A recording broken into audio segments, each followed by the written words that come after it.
Hello दोस्तों, मैं हूं रवि कुमार और आप लोग अभी हैं आर के एजुकेशन यूट्यूब चैनल पर।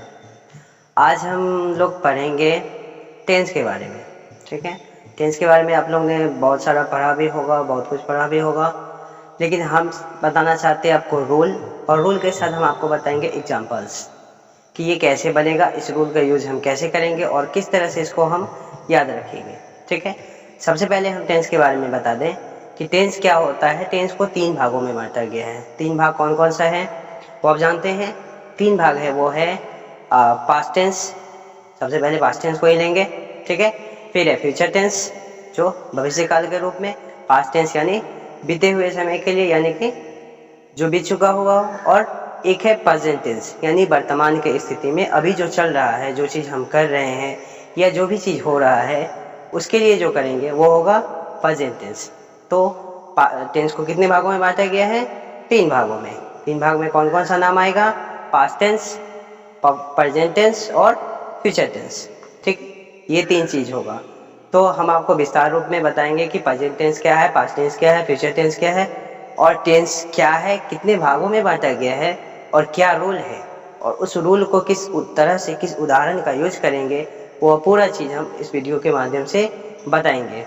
ठीक है, और बताने के साथ साथ हम ये भी बताना चाहते हैं कि सिर्फ इंग्लिश के लिए हम सप्ताह में 2 दिन सिर्फ इंग्लिश का हम डालेंगे, जिसमें हम आप ही स्टार्ट किए हैं टेंस को, तो टेंस को ही लेकर के चलेंगे।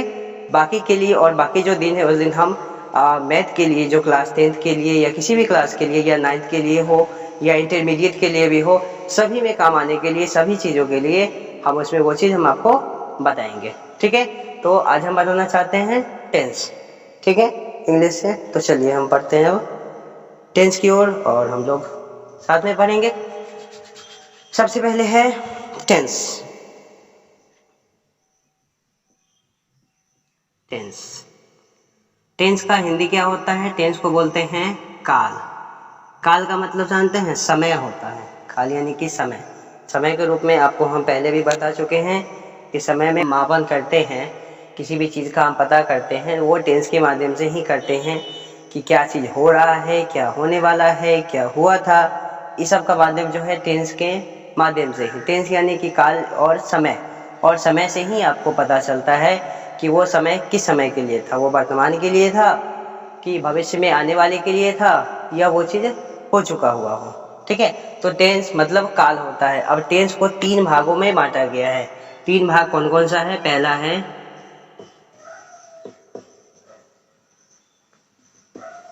प्रेजेंट टेंस, दूसरा है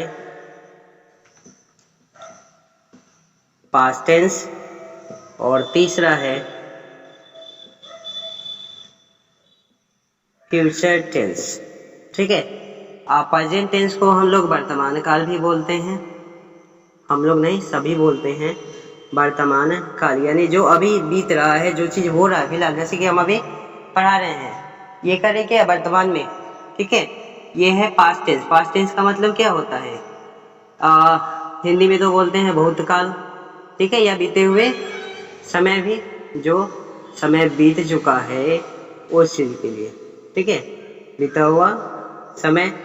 और तीसरा क्या है? Future tense. फ्यूचर टेंस यानी भविष्य। भविष्य में क्या होगा, नहीं होगा, क्या होने वाला था, ये चीज़ कंफर्म तो नहीं होता है, बट कहा जाता है वो कि भविष्य में ऐसा होगा। किसी चीज़ के बारे में जो कहा जाता है वही है, तो भविष्य काल। ठीक है, ये 3 भागों में बांटा गया है। अब इस 3 को जो है फिर इसको क्या किए हैं, प्रेजेंट टेंस को भी विस्तार रूप से बांटा गया है। प्रेजेंट टेंस के बारे में तो आपको अभी हम बता दिए कि प्रेजेंट टेंस मतलब वर्तमान के समय में अभी जो भी चल रहा है, जो घटनाएं घट रही है, अभी के समय अंतराल में वर्तमान काल के रूप में आएगा। तो अब वर्तमान काल को हम क्या क्या चीज़ में बांटेंगे वो आपको हम बताते हैं। ठीक है, तो प्रेजेंट टेंस को भी 4 भागों में बांटा गया है। तो हम यहाँ पे लिख देते हैं पहला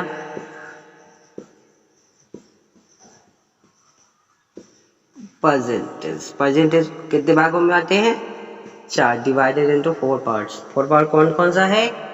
फर्स्ट है simple present tense. Simple present tense, ये पहला हो गया। दूसरा है प्रेजेंट, तीसरा है प्रेजेंट कंटिन्यूअस टेंस, ठीक है। तीसरा है आपका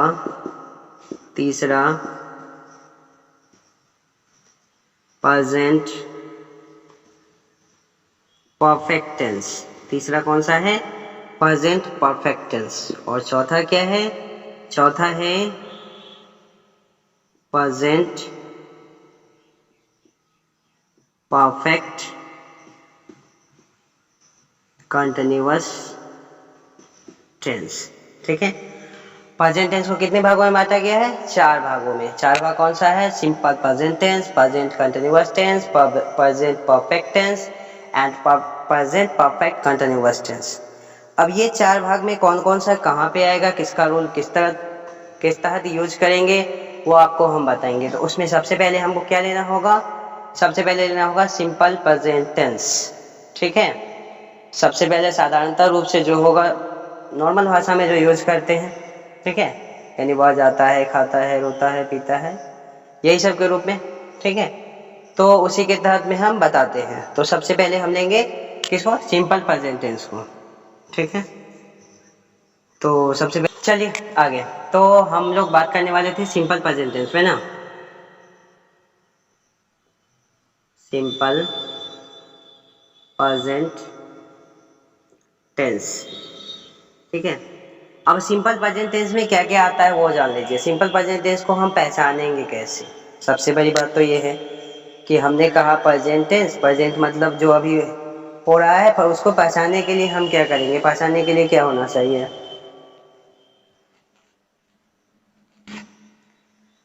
देखिए, पहचानने के लिए क्या करना है? पहचानने के लिए इसका एक नियम होता है छोटा सा, वो आप जान जाएं। हम सिर्फ शॉर्टकट में बताएंगे रूल को एग्जाम्पल के साथ। पूरा डिफिनेशन, पूरा रूल, ये पूरा सब कुछ लेकर के नहीं चलेंगे।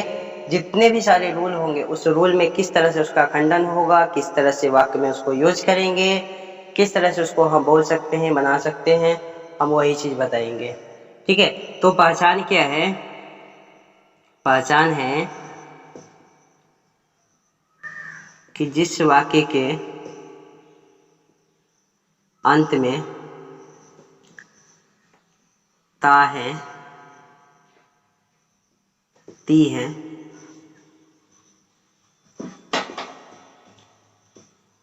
ते है, ती हूँ, ते हो इत्यादि हो,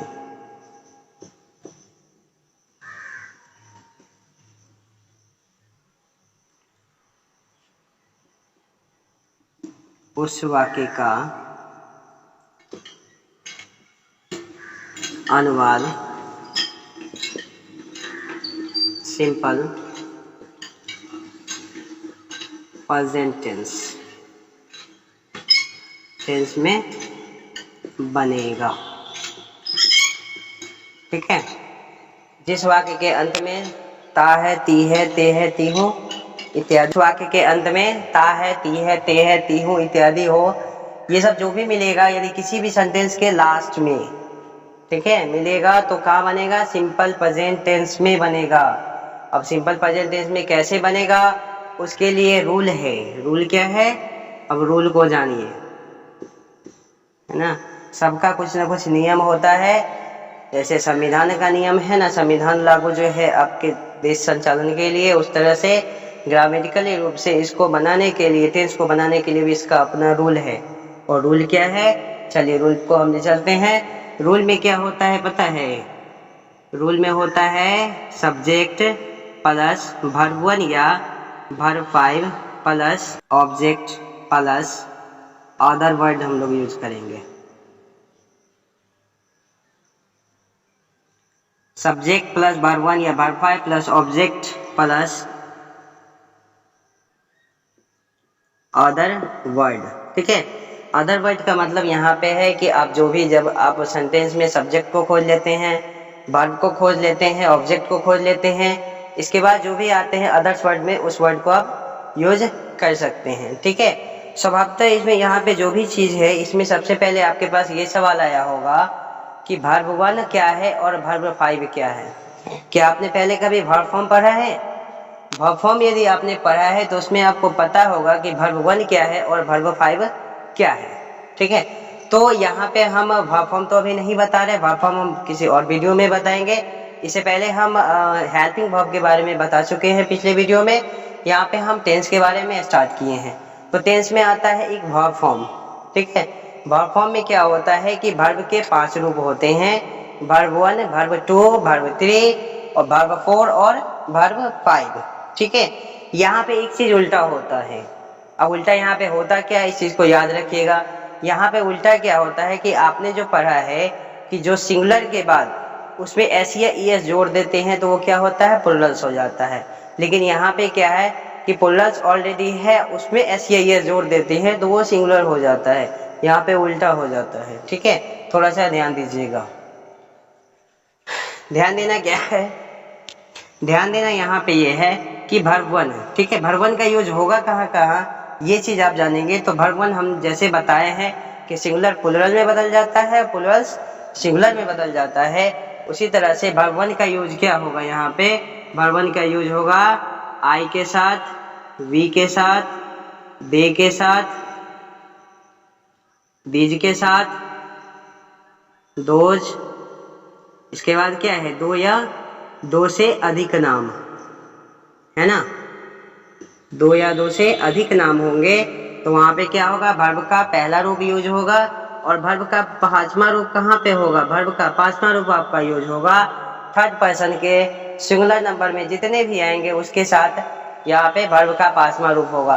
तो थर्ड पर्सन में क्या क्या आता है पता है, ही है, सी, इट, दिस, दैट,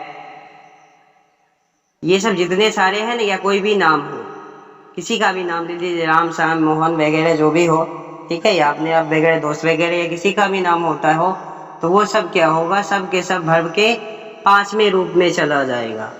तो यहाँ पे आपको पता चल गया कि वर्ब का पहला रूप कहाँ यूज होगा और वर्ब का 5वां रूप कहाँ पे यूज होगा। अब हम थोड़ा सा सेंटेंस के ऊपर चले, सेंटेंस के ऊपर में चलते हैं। तो सेंटेंस पहले हिंदी को हम क्या करेंगे, इंग्लिश करेंगे। ठीक है, translate into Hindi to English. ठीक है, translate into Hindi to English. तो हिंदी टू इंग्लिश में हम करेंगे क्या, वो देखिए, जैसे कि हम डालते हैं यहाँ पे, हम लोग रोज किताब पढ़ते हैं। अब देखिए यहाँ पे कैसे आपको पता चला कि ये टेंस में है, और टेंस के साथ साथ कैसे पता चला कि ये सिंपल प्रेजेंट टेंस में है, ये आप जरा ध्यान दीजिएगा। यहाँ पे लिखा हुआ है कि हम लोग रोज किताब पढ़ते हैं, तो रोज किताब पढ़ते ही होंगे, लेकिन यहाँ पे क्या है, ते है। हमने पहले भी आपको पहचान में बताया था कि जिस वाक्य के अंत में ता है, ती है, ते है, ती हूँ, ये सब आएगा, सब के सब किस में जाएगा, सिंपल प्रेजेंट टेंस में। ठीक है, तो सिंपल प्रेजेंट टेंस में हमने यहाँ पे बनाना शुरू किया है। तो आपको यहाँ पर जो ते है, यहाँ ते लगा हुआ है, तो इसका मतलब है कि ये सिंपल प्रेजेंट टेंस में है, ये ध्यान रखिएगा। लास्ट वाले सेंटेंस में देख लीजिएगा कि वहाँ पे ता है, ती हूँ, ऐसा कुछ लगा हुआ है कि नहीं है। ठीक है, तो वो हो जाएगा क्या, पता चल जाएगा। तो हम लोग चलिए अब चलते हैं। हम लोग हैं, हम लोग के क्या है, हम लोग अपने खुद हैं, खुद हम लोग सब्जेक्ट है यहाँ पे। पढ़ना यहाँ पे क्या है, पढ़ना वर्ब है ना। जहाँ भी जैसे क्या कहते हैं कि वर्ब क्या है, तो वर्ब के बारे में यदि ये पता चले, आप ये चीज़ जान जाइए कि जब किसी भी हिंदी सेंटेंस के अंत में ना लगा हो तो कहाँ चला जाएगा, वो वर्ब में होगा। जैसे कि पढ़ना, रोना, हंसना, घूमना, चलना। ठीक है, ये सब जितने भी चीज आते हैं ना, ये सब के सब वर्ब के रूप में चले जाते हैं। दौड़ना, खाना पीना, ये सब जो भी है, जितने भी, यानी आपको यदि नहीं पता चले कि वर्ब क्या है, कौन कौन सा वर्ब आएगा, तो आप इतना सा छोटा सा चीज याद रखिएगा कि हिंदी सेंटेंस के अंत में ना लगा हुआ हो तो वो क्या होगा, वर्ब होगा आपका। ठीक है, यानी कि पढ़ना, रोना, हंसना, ये मैंने कुछ एग्जांपल्स दिए हैं, इसी तरह से बहुत सारे होंगे। ठीक है, तो यहाँ पे हम लोग हो गया, हम लोग क्या कर रहे हैं, किताब पढ़ रहे हैं, ऑब्जेक्टिव ये हो गया, वर्ब वो पढ़ना हो गया, और ये क्या है, रोज डेली रूटीन है, तो डेली है। तो हम लोग क्या बनाएंगे इसको, सबसे पहले हम लोग ने क्या खोजा, यहाँ पे सब्जेक्ट खोजना है, फिर वर्ब पहला लगेगा कि पांचवा लगेगा, फिर ऑब्जेक्ट और फिर वर्ब। ठीक है, तो यहाँ पे अब क्या करना है कि हम लोग का क्या होगा, हम लोग का होगा वी, हम लोग का होगा वी होगा, वी के साथ अब क्या लगेगा, वी के साथ मैंने पहले ही बता दिया, वर्ब का पहला रूप लगेगा, यहाँ पे वी है ना, तो वी का पहला रूप लगेगा, वर्ब का पहला रूप। तो क्या है, यहाँ पे पढ़ना है, तो रीड पहला रूप क्या होता है, रीड ही होता है, रीड हो गया, रीड क्या करते हैं, पढ़ते हैं, क्या पढ़ते हैं, किताब, अकेले किताब होगा, एक किताब होगा तब, ज्यादा होगा तो फिर कुछ वगैरह हो जाएगा, वी रीड अ बुक, ठीक है, डेली, रोज पढ़ते हैं ना,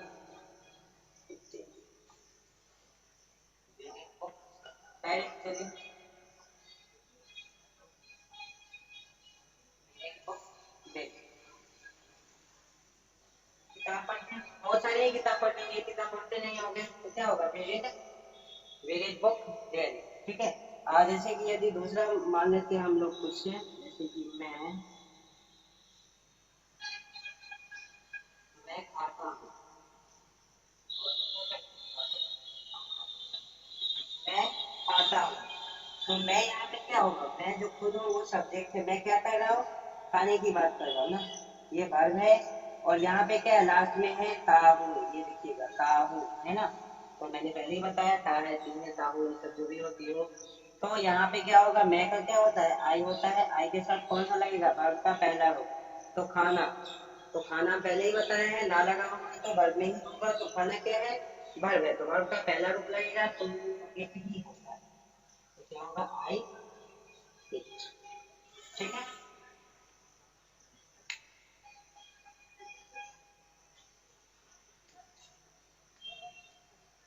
सिंपल प्रेजेंट टेंस में सबसे पहला रूल्स बताए थे कि क्या होगा, सब्जेक्ट प्लस वर्ब वन या वर्ब वाई प्लस ऑब्जेक्ट और अदर्स वर्ड यूज करेंगे। ठीक है, ये था अफर्मेटिव के लिए, यानी कि साधारणतः जो वर्ड बनता है उसके लिए, जैसे कि क्या होगा, वे लोग गाना गाते हैं, वे लोग गाना गाते हैं, तो वे लोग गाना गाते हैं, तो इसका क्या बनेगा कि वे लोग, यहाँ पे वे लोग पूरा ये क्या होगा, सब्जेक्ट होगा, गाना क्या होगा आपका ऑब्जेक्ट के रूप में आएगा, और ये जो गाना होगा ये क्या होगा, वर्ब होगा। हम लोग गाना, एक तो गाना होता है और एक हम लोग का गाना गाना होता है। ठीक है, तो यहाँ पे क्या है, गाना है, एक गाना को गाना है, तो क्या है, गाना गाते हैं, या लास्ट में ये भी है कि ते हैं, तो ये क्या होगा, सिंपल प्रेजेंट टेंस में होगा। तो बनाने के लिए हम लोग क्या करेंगे, पहले यूज करेंगे दे के साथ यहाँ पे क्या यूज करना है, वर्ब का पहला रूप या पांचवा रूप, मैंने तो पहले ही बता दिया कि वर्ब का पहला रूप कब यूज होगा, वर्ब का पांचवा रूप कब यूज होगा। ठीक है, तो यहाँ पे वर्ब का पहला रूप ही यूज होगा। ठीक है, तो क्या होगा, दे सिंग होगा, दे सिंग, सिंग मतलब गाना, गाने, जो गाने को हम लोग गाते हैं, और फिर क्या कर रहे हैं हम लोग, क्या गा रहे हैं, गाना ना गा रहे हैं, सिंग a song, they Singh they Singh a song. तो ये रहा अफर्मेटिव का। अब हम बताने जा रहे हैं निगेटिव। निगेटिव का मतलब क्या होता है, नकारात्मक, नकारात्मक। ठीक है, नकारात्मक में मतलब जिसमें क्या होता है, नहीं लगा हो, यानी किसी भी सेंटेंस के यदि बीच में नहीं का प्रयोग किया गया हो, लास्ट में ता है, ते है, तीहू का यूज किया गया हो, तो वो आपको क्या बनेगा, नेगेटिव रूल्स, और सिंपल प्रेजेंट टेंस में ही बनेगा। ठीक है, वो किस तरह से वो हम बताते हैं, उसके लिए रूल है, इसमें थोड़ा सा डिफरेंस आता है रूल में, वो रूल में क्या आता है वो बताते हैं। ठीक है, चलिए तो रूल पे चले। इसका रूल क्या होता है, देखिए थोड़ा सा चेंजिंग है इसमें, सब्जेक्ट प्लस डू या डज प्लस वर्ब का पहला रूप प्लस ऑब्जेक्ट प्लस सॉरी यहाँ पे मैंने नॉट यूज नहीं किया है, प्लस नॉट प्लस वर्ब का पहला रूप ऑब्जेक्ट और अदर वर्ड्स। ठीक है, यानी subject plus do oblique does plus not plus verb का पहला रूप plus object plus other word. ठीक है, तो यहाँ पे चेंजिंग क्या आ गया है कि आपने पहले वाले में क्या यूज किया था, वर्ब का पहला रूप या वर्ब का पांचवा रूप, बट यहाँ पे क्या है, यहाँ पे आपका वर्ब का पांचवा रूप नहीं है, वर्ब का सिर्फ पहला रूप ही है। वर्ब का पहला रूप ही है। तो अब यहाँ पे हम करने क्या जा रहे हैं कि नेगेटिव मैंने लिया है ना, तो यहाँ पे क्या है, डू और डज है। तो जिस तरह से हम बताए थे कि वर्ब का पांचवा रूप और पहला रूप का यूज किस तरह से होगा, उसी तरह से यहाँ पे डू और डज का प्रयोग किस तरह से होगा वो आपको जानना है। ठीक है, तभी ये बनेगा। तो यहाँ पे सेम टू सेम वही चीज है। डू का आप प्रयोग कहाँ पे आप करेंगे बताइए, जहाँ पे आपने वर्ब का पहला रूप यूज किया था। ठीक है, और जहाँ पे आपने वर्ब का पांचवा रूप यूज किया था वहाँ पे आप डज का प्रयोग करेंगे, यानी कि जहाँ पे लिखा हुआ था ही से इट या कोई भी जो नाम था वहाँ पे क्या करना है, डज का प्रयोग करना है। बाकी जहाँ पे डू का यूज करना है, डू का यूज कहाँ पे करना है, तो डू का यूज करना है जहाँ पे आपका होगा दे वी आई, है ना, आई होगा, दीज होगा, या क्या होगा, दो से अधिक नाम होगा, एक नाम नहीं होना चाहिए।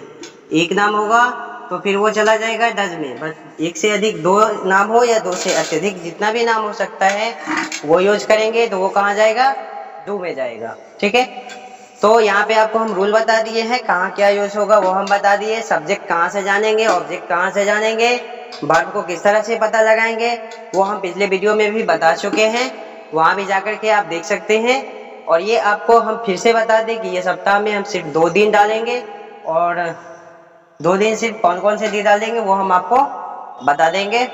ठीक है, तो इससे पहले हम चलते हैं क्या, सेंटेंस पे। सेंटेंस में क्या है, वे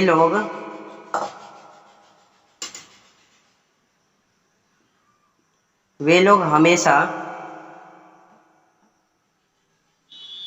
नहीं खेलते हैं।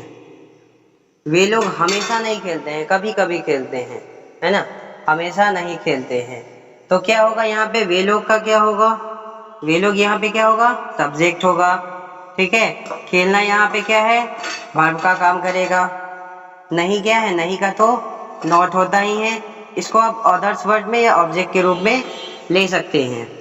ठीक है, तो यहाँ पे हम लोग बनाएंगे क्या, इसको पहले वो चीज देखिए। यहाँ पे ये भी चीज आपने ध्यान रखना है कि यहाँ पे ते है तो ये कहाँ बनेगा, सिंपल प्रेजेंट और टेंस में। ठीक है, तो इसको बनाने के लिए हम लोग क्या करेंगे, सबसे पहले तो यूज करेंगे दे, है ना, दे के साथ क्या यूज करेंगे, दो, दे डू के साथ फिर क्या होगा, डू नॉट। इसके बाद क्या होगा, वर्ब है ना, कहाँ गया, ये वर्ब है, वर्ब का पहला रो। तो खेलना का क्या होता है, प्ले होता है, क्या होता है, दे डू नॉट प्ले, हमेशा का क्या, ऑलवेज, ऑलवेज। ठीक है, they do not play always, ये लोग हमेशा नहीं खेलते हैं, कभी कभी खेल लेते हैं। ठीक है, तो आज हम यहीं तक बताएंगे, आगे फिर इसके एग्जाम्पल्स के साथ हम अगले वीडियो में आएंगे। ठीक है।